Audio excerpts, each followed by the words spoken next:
O presidente Donald Trump reuniu os principais assessores hoje na sala de situação da Casa Branca. Ele disse que estava se preparando para uma decisão final sobre o possível acordo com o Irã.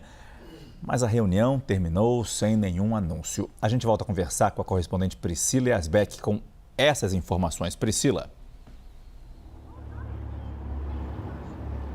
Oi, Márcio. Boa noite mais uma vez a todos que nos acompanham. Essa reunião, segundo um comunicado que foi divulgado pela Casa Branca, durou 2 horas e nesse comunicado eles dizem que o presidente Trump só fará um acordo que seja bom para os Estados Unidos e satisfaça suas linhas vermelhas e dizem que o Irã nunca pode possuir uma arma nuclear nesse comunicado que foi divulgado por volta das 19 horas. Apesar de Donald Trump ter sugerido antes que uma decisão final seria tomada nessa reunião na sala de situação, na Situation Room, junto com o vice-presidente J.D. Vance, também com o secretário de Estado Marco Rubio, nenhum anúncio foi feito além desse comunicado que foi divulgado pela Casa Branca. E quando Donald Trump fez uma publicação nas redes sociais mais cedo falando sobre essa reunião e que um anúncio seria feito, uma decisão seria tomada depois dessa reunião, ele falou que o Irã deveria concordar que jamais teria uma bomba nuclear, que o Estreito de Hormuz deveria ser reaberto imediatamente sem cobrança de pedágios, que as minas marítimas deveriam ser retiradas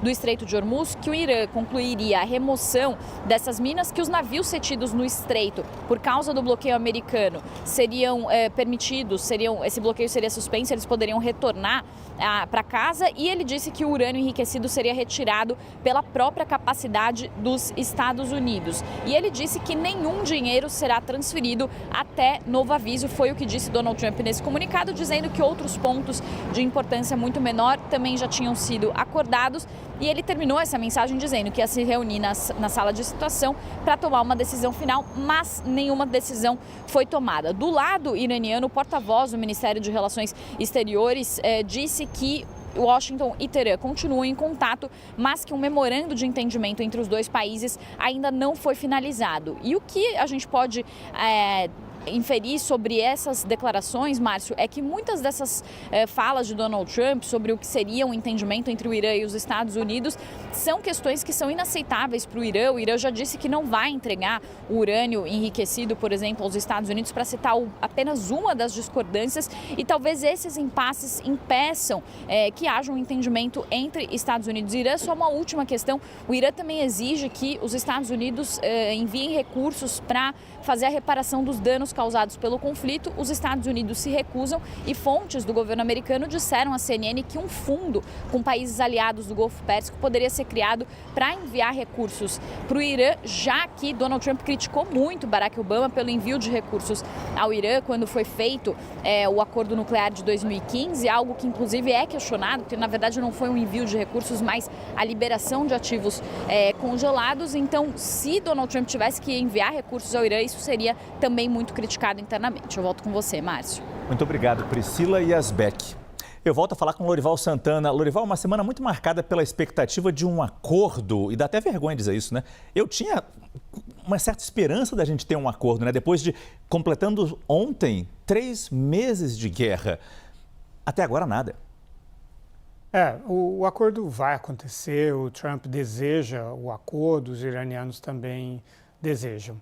O problema é que o Trump ele é pressionado, ele é fustigado por 4 senadores republicanos bastante importantes, né? O Lindsey Graham, o Ted Cruz, o Tom Cotton e o Roger Wick, que hoje criticaram duramente esse esboço de acordo que existe.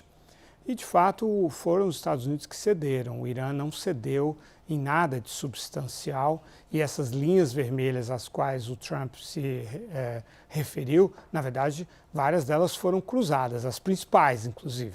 Por exemplo, negociar uma abertura do Estreito de Hormuz. Primeiro, a extensão do cessar-fogo por mais 60 dias. Depois, a abertura do Estreito de Hormuz, tanto pelos iranianos quanto pelos americanos, sem a solução da questão nuclear, ou seja, abre o Estreito de Hormuz e, enquanto isso, negocia a questão nuclear.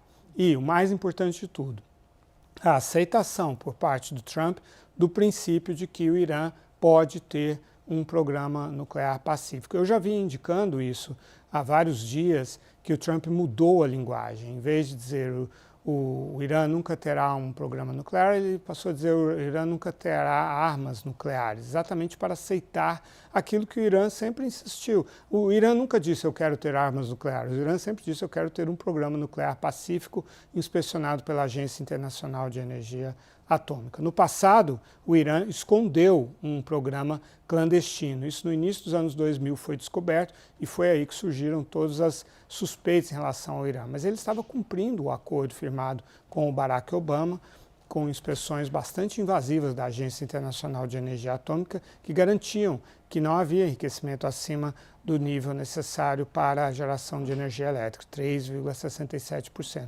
Foi depois do rompimento do acordo pelo Donald Trump em 2018 que o Irã começou a enriquecer bem acima desse nível, exatamente para pressionar a comunidade internacional. Mas agora o Trump precisa fazer um acordo, o Strait de Hormuz não pode continuar fechado, do ponto de vista do Trump mesmo, sem que esses senadores o castiguem demais a sua reputação de negociador.